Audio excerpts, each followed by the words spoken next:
আমি আবার চলে আসলাম নতুন একটা ভিডিও নিয়ে। সো এই ভিডিওটা আমি অনেক দিন আগে একটা করেছিলাম। এটা একটা আনস্টল প্লাস ইনস্টল। আর ওই যে দেখতে পাচ্ছেন যে মেশিনটা লাগানো ছিল সেই মেশিনটা খুলে এই পাশের রুমে আসবে। আর এই ফার্স্টেই কিন্তু আমি মেশিনটাকে খুলে নেবো পাম্প ডাউনটা করে নিয়ে। এটা কিন্তু আমি গ্যাসটাকে রিস্টোর করে নিলাম যাতে নেক্সট টাইম গ্যাস না দিতে হয়। তার জন্য কিন্তু আমি গ্যাসটা রিস্টোর করে নিয়ে দেখুন মেশিনটাকে কিন্তু আমি পুরো বাইরে বের করে দিয়েছি, আউটডোরটাকে এবার ভেতরে চলে এসেছি। এটা যেহেতু ইনডোর জয়েন্ট ছিল তার জন্য আমার কিন্তু একটু করতে কষ্ট হচ্ছে। বাট যে কাজটা করেছে খুবই সুন্দর করেছে ইনডোর জয়েন্ট দিয়ে, কারণ ওখানে ওঠা খুবই মুশকিল, খুবই সমস্যাজনক। আর এই দেখতে পাচ্ছেন আমি কিন্তু মেশিনটাকে খুলে নিয়েছি, খুলে নেওয়ার পরে কিন্তু আমি পাইপটাও বাইরে বের করে দিচ্ছি। সো আমি এবার এখানে একটা নতুন মেশিন ইনস্টল করার জন্য নতুন মেশিন নিয়ে চলে এসেছি। এরপরে নতুন মেশিনের যে প্লেটটা সেই প্লেটটা আমি লাগিয়ে নিচ্ছি। তার কারণ নতুন প্লেটটা আর পুরনো প্লেটটা পুরোপুরি আলাদা, দুটো দু রকম মেশিন, একটা 1 টনের মেশিন, একটা 1.5 টনের মেশিন। সো এই দেখতে পাচ্ছেন আমি কিন্তু ইনডোর মেশিনটা কিন্তু খুব সুন্দরভাবে পাইপ জয়েন্ট দিয়ে বসিয়ে দিয়েছি। এবার আমি আউটডোরটাও বসিয়ে দিচ্ছি।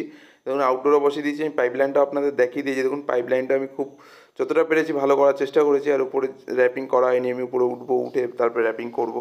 আর এটা হলো নেক্সট রুম। নেক্সট রুমে চলে এসেছি, যে এসিটা প্রথমে খুললাম সেই এসিটাই আবার লাগাচ্ছি পাশের রুমে। এই রুমটা 1 টনের জন্য ঠিক আছে, বাট কাস্টমার বড় রুমে লাগিয়ে রেখেছিলেন যার জন্য প্রবলেম হচ্ছিল, ওনার ঠান্ডার কুলিংয়ের এফেক্ট হচ্ছিল।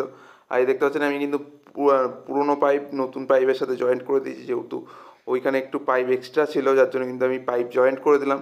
আর এই দেখতে পাচ্ছেন এখানে কিন্তু দুতলার উপরে মেশিনটা বসানো হচ্ছে। আর এই দেখুন ফুটোটা দেখুন কোথা দিয়ে বেরিয়েছে। সো আমি তারপরে ওখানে চলে গেলাম। এখানে কিন্তু যাওয়া খুব একটা মুশকিল না, যার জন্য কিন্তু আমি পাইপটা বাইরেই রেখেছি যাতে নেক্সট টাইম কাজ করতেও সুবিধা হয়, প্লাস কোনো টেকনিশিয়ান ওখানে যে কাজও করতে পারে। সো আমি কিন্তু প্রত্যেকটা মেশিন একদম ফার্স্ট ক্লাসভাবে লাগিয়ে দিয়েছি। লাগিয়ে দেওয়ার পরে কিন্তু আমি এই নতুন মেশিনটা ইনস্টল করার পর সেটা আমি চালিয়ে দেখে নিচ্ছি। নতুন মেশিনটা একদম ফার্স্ট ক্লাস চলছে, কোনো রকম কোনো প্রবলেম নেই। সো এবার যে মেশিনটা খুলে লাগালাম সেটাও আপনাদের দেখাচ্ছি। আর এই দেখতে পাচ্ছেন পাইপ লাইন কিন্তু আমি পুরো যতটা পেরেছি সুন্দর করে চেষ্টা করেছি। কেমন হয়েছে অবশ্যই জানাবেন। আর জলের পাইপটা আমি ঠিক করে দেবো একটু পরে। সো এই দেখতে পাচ্ছেন পুরো একদম ম্যাশিং আমার কমপ্লিট হয়ে গেছে। সো চলুন এবার পুরোনো যে ম্যাশিংটা লাগানো ছিল সেটা কোথায় লাগিয়েছি আর কীভাবে লাগিয়েছি দেখুন। এই যে পাইপ লাইনটা দেখুন আমি দেখাচ্ছি, আর আমি কিন্তু এই বাইরে দাঁড়িয়ে দেখাচ্ছি। খুব একটা অসুবিধা নেই, কারণ এখানে একটা উঁচু পাঁচিল ছিল যার জন্য কিন্তু মেশিনটা কাজ করতে অসুবিধা হয়নি।